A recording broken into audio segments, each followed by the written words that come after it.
Three geologists were working in the African desert.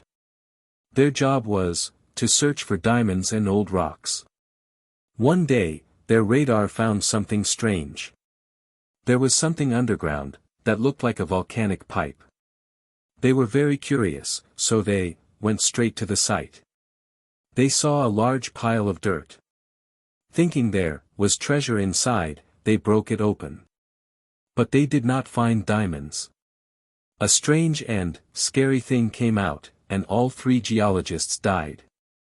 Before the main story even started, the desert took its first victims. Now, the scene changes. We see a man named Jack. He is an expert in technology and geology. He built a small radar that could sense body heat, and give an alert if a natural disaster happened. One normal day, his boss told Jack he had to go to Africa. Three geologists were missing with no news. Jack was told to find them. He didn't ask many questions. The next morning, he got ready. He put his radar in his bag and left for the long flight. After a long trip, he landed in the African desert. A man named Carol met him, and took him to the camp.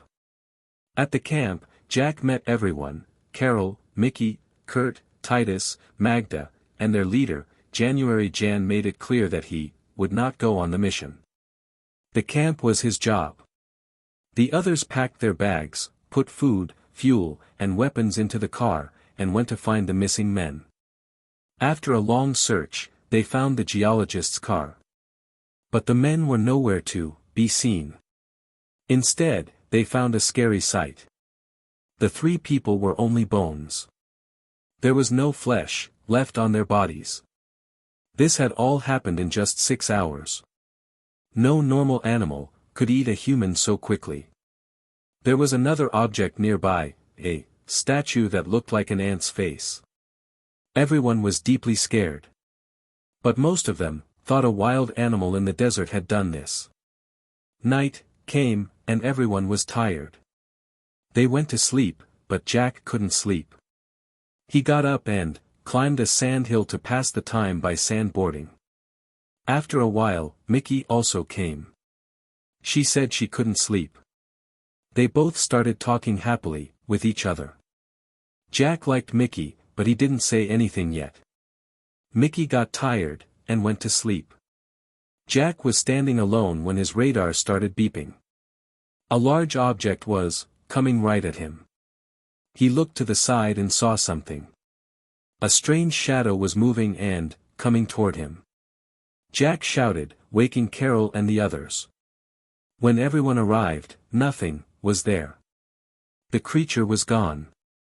But that night, something else was missing. The bones of the geologists were also gone.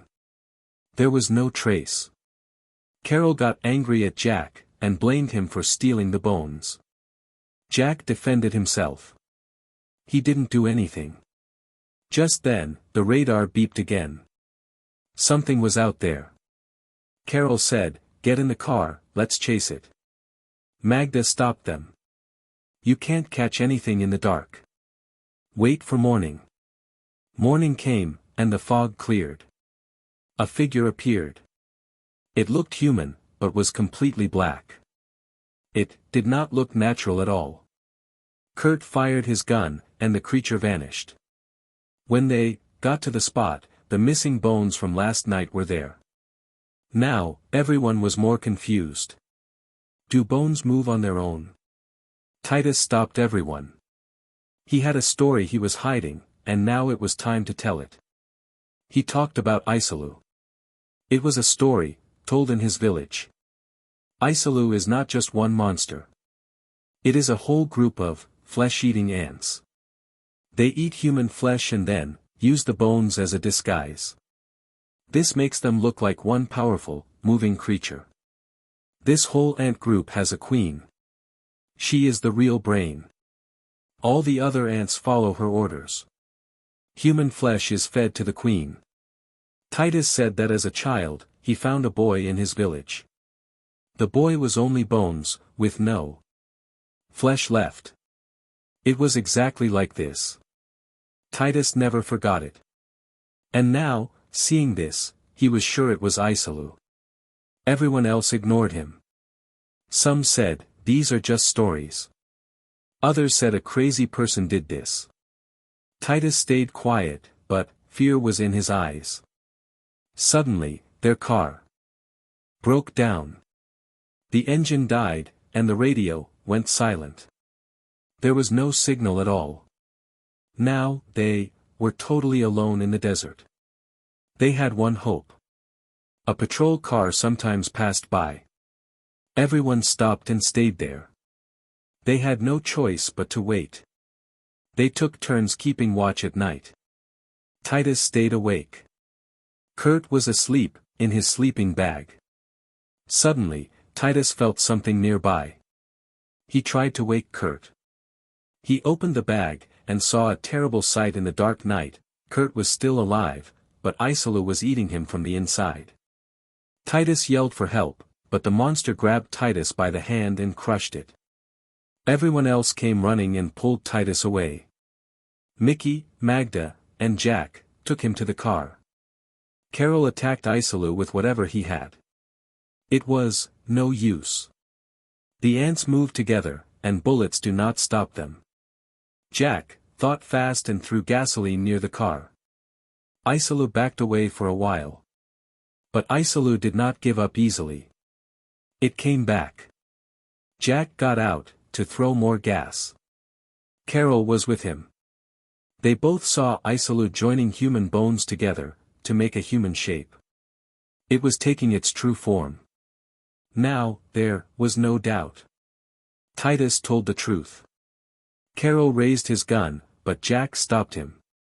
He said bullets were useless. They had to find another way. Isalu hid in the desert again. But it was not gone for good. It was just waiting. Titus's health was getting worse fast. He could barely walk. They planned for Magda to stay with Titus, in the car. Carol, Jack, and Mickey would walk to the camp. From there, they would bring a working car to rescue them. It was a hard choice, but they had no other way. The three left the next morning. They took the little gas they had left. They might need it. Suddenly, a strong sandstorm hit them. It was so strong they had to close their eyes. The three huddled together. The storm passed, but they lost something. Jack's radar was broken, and their leftover gas was blown away. Now, they had almost nothing left. They stopped to sleep that night, but they could not rest. Isalu came back. This time, its face looked like Magda. Everyone understood what happened. Isalu had found Magda and Titus at the car. Both were dead. Their bones were now a part of Isalu. Carol quickly threw their last bit of gas at the monster. It ran away. They were saved again. But now, all the gas was gone. In the morning, they heard a weak radio sound. They followed it, and found the missing geologist's old car. The radio was working. They called the camp for help. They felt a little safe. Nearby, there was a big pile of dirt with a dark tunnel in it. Inside was a huge, empty ant nest. Jack understood everything. This was Isalu's first home. When the geologists broke the dirt mound, they destroyed the ant nest. Isalu was taking revenge for that, and searching for a new home for its group. Just then, Jan arrived from the camp. He looked at them and yelled, "You killed your friends." They tried to explain, but he wouldn't listen. He tied their hands to the car, and they started driving to camp. On the way, Carol found a chance and hit Jan to knock him out.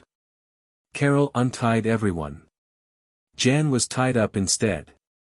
Mickey thought they would just go to camp. But Carol and Jack said no. They had to destroy Isalu's new nest first, or more people would die. There was a dark mine nearby.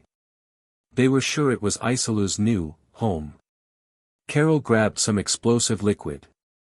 The three friends went down into the dark mine. While walking in the mine, Isolus suddenly jumped on Carol, breaking his leg. Jack distracted the monster, and Isolus fell into a deep hole. It looked like the end, but the monster was not dead. It reached up, grabbed Carol's leg, and pulled. Mickey and Jack pulled hard to save Carol. Carol understood one thing right away: if he didn't stop, his friends would also fall into the hole. He took the bomb liquid in his hand, looked at his friends, and jumped into the hole with Isolus. A loud blast happened. Carol was gone, but his friends were safe. Jack and Mickey tried to run, but they saw the Ant Queen. She was the real boss. All the ants followed her orders. The ants attacked them. Mickey yelled, "Kill the queen, and everything will end." Jack had a knife in his hand. He killed the queen, and the fight stopped. One by one, the ants died. The monster was finally gone. But the mine was shaking from the bomb. Rocks were falling from the roof. The two friends quickly ran out. Outside, they found Jan's dead body. Isolus had not spared him either. After this terrible night, only two people were alive, Jack and Mickey. In the final scene, they are waiting for a taxi. Jack decided to stay and work in the desert camp. Mickey had a different plan. She wanted to leave for a new place and a fresh start. Before she left, they looked at each other and kissed. They didn't speak, because words were not needed. The taxi came, and Mickey left. Jack stood there, looking at the desert. The horror was finally over. Only life remained.